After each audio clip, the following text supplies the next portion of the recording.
The dream is shattered for the boss of the two massive rail projects underway in this country. HS2 connecting London to the Midlands and then on to the northwest, currently coming in at £55 billion. And Crossrail running east to west across London has been delayed and is over budget to the tune of £600 million.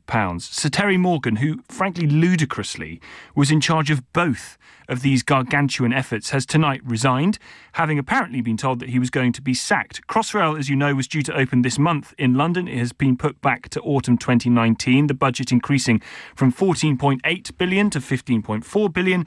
Sorry to throw some figures at you at this time of night, but HS2 costing £55 billion, but apparently requiring more, is causing a great deal of concern up and down the country. Sir Terry said of Crossrail's problems that it had been delayed partly because of delays in ordering trains, which he says was ultimately the responsibility of Sadiq Khan, the Mayor of London. Sadiq Khan has said that historically there has been a lack of adequate information shared by senior Crossrail leadership with the Department for Transport and Transport for London. So that clears that up then.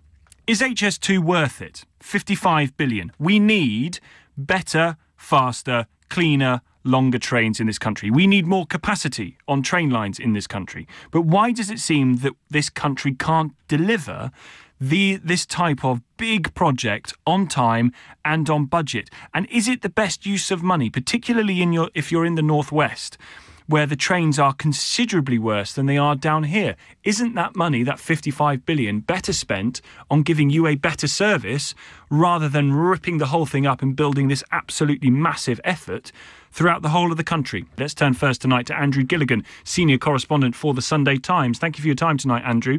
Hi, Tom. Are you surprised by this resignation? I am a bit, actually. I think... I don't think it does show what trouble HS2 in particular is in, and I think it's clearly, he's only been chair of HS2 for 4 months, and it's clearly that the project's problems are clearly nothing to do with Terry Morgan, but it's a very interesting sign of quite how much difficulty these projects are in.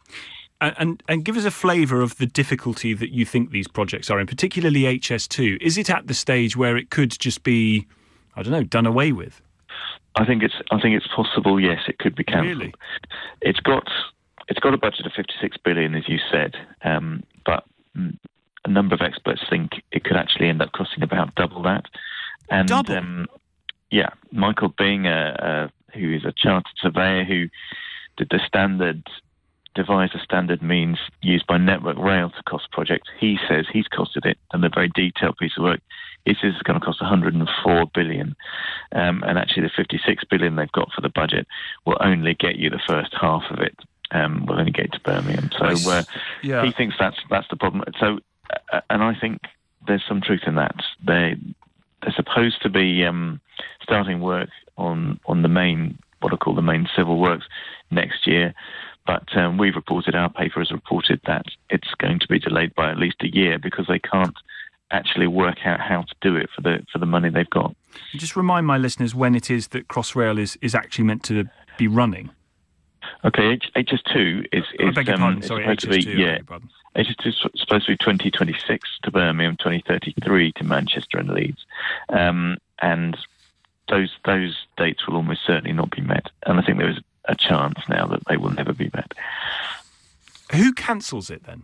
I mean, a Prime Minister presumably would have to take that decision, and it doesn't feel like this Prime Minister is going to be in a position to take that kind of decision anytime soon. That's right. I mean, look, there's growing opposition to it inside the Cabinet. Certainly, we spoke to a Cabinet Minister on this who said that more and more of their colleagues were opposed, and we know Michael Gove, for instance, is not keen. Andrea Leadsom is not keen. We're hearing that Jeremy Hunt is against. Boris Johnson was against it when he was in the cabinet, and the government's in a lot of trouble in all sorts of ways, of course. But one of the ways it's in trouble is it's promised to spend a lot more money on the public services, and it hasn't got that money. It's promised to end austerity. It would rather not raise taxes to have to raise the money to spend that. But and so cancelling HS2 could go a long way to raising the money it needs to spend on the NHS, the police, and the rest of it. It's a really unpopular project, and as you mentioned in your introduction, it's also a really stupid project. It's not what the country needs.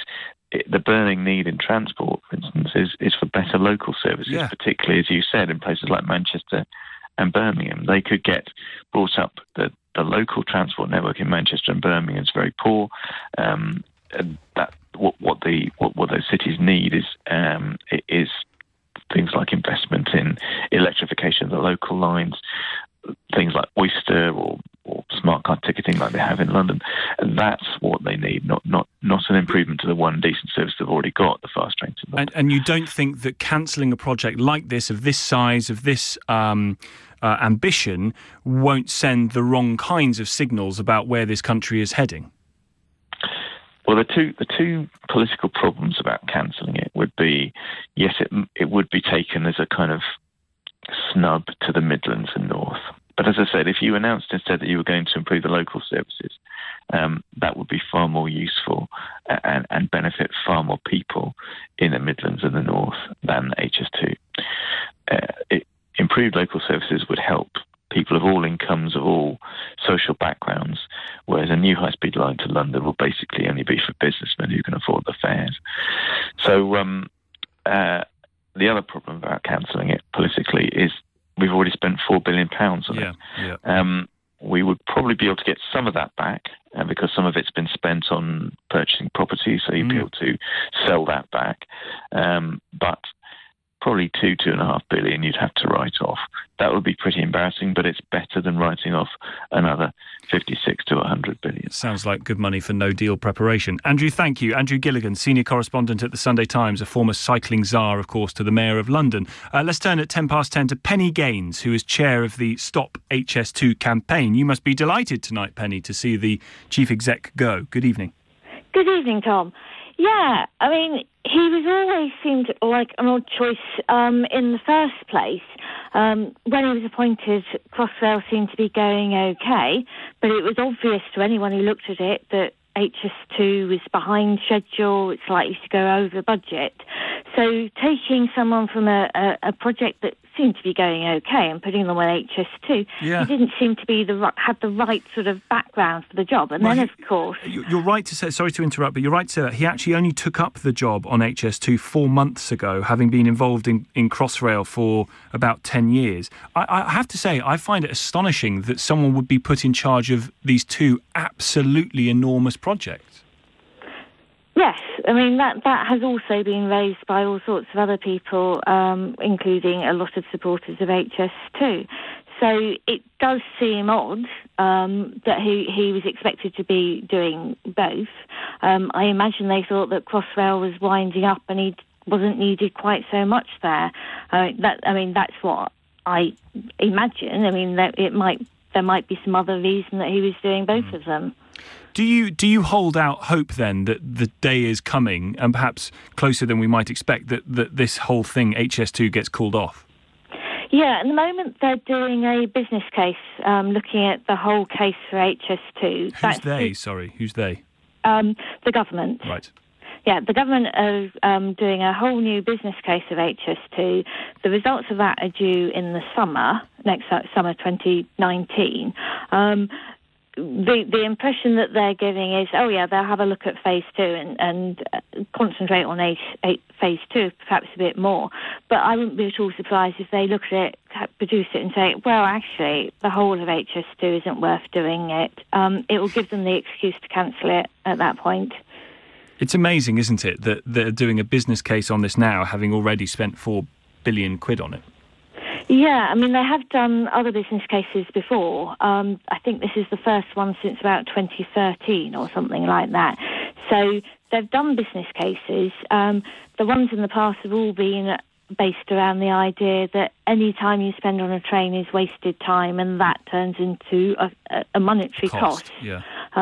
Whereas even in 2010, when HS2 was first proposed, you would see people working on a train. These days, if you're on a train, everybody around you, they've got their their laptops out, tablets out, phones out. It's just a shame the Wi-Fi never works. But Penny, give us a sense then of the anger and upset around the country that HS2 has caused, given that people have had to sell their homes as a result. Yeah, I mean, obviously, people along the line are very upset about it, but it's across the country. It's not just in the areas directly affected. As you were saying, that it's local trains. People see the money being spent on HS2 and thinking, well, what about my service? It's in Isn't that just areas NIMBYism? Sorry, what's that? Isn't that just NIMBYism? Everyone's going to think, well, what about me? What about me? And the argument has surely from those who are in favour of HS2 is, well, we've got to think of what's best for the country in the future. I mean, the thing about HS2 is it helps people in Birmingham, Manchester, Leeds, Sheffield to get to London quicker. But those areas have already got good services. It's not difficult if you're in a big city to get to London. It is difficult to get from smaller towns into the big cities. One other option to look at is what's sometimes called HS3, sometimes called Northern Powerhouse Rail, which is the links between, for instance, Manchester and Sheffield. With HS2, to go from Manchester to Sheffield, you do it by going from Manchester to Birmingham to Sheffield. That's ridiculous. If they weren't building HS2, they could be concentrating on the cross-country links, the east-west links. And it is that argument, I think, as well about city and town, and arguably about city and country, that if you want a more productive economy, you need to help people get to work more quickly. And the idea of having to go from Manchester to Birmingham to Sheffield rather than just Manchester to Sheffield to get into work is bonkers. Penny, thank you. Penny Gaines, you're chair of the Stop HS2 campaign. So a couple of things in this. Should HS2 be scrapped? It is costing so much money. That money could, in theory, be better spent on a local service. Is there anybody that is going to stick up in favour of HS2? We have tried over the course of the last few hours to find people who might stick up for this, and it's been very, very difficult.